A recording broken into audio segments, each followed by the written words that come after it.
ప్రాణమని విన్నవించు ఈ పాటని ఎక్కడో దూరానున్నా చుక్కలే విన్నా కానీ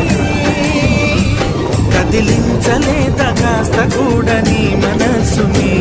పరదాలు దాటి ఒక్కసారి పలకరించవేమి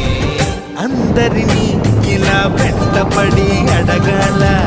సరదాగా నువ్వే ఎదురైతే సరిపోదా ఇతరపోతున్న రాత్రి నడిగా ఇంటికి చేరిన గువ్వల నడిగా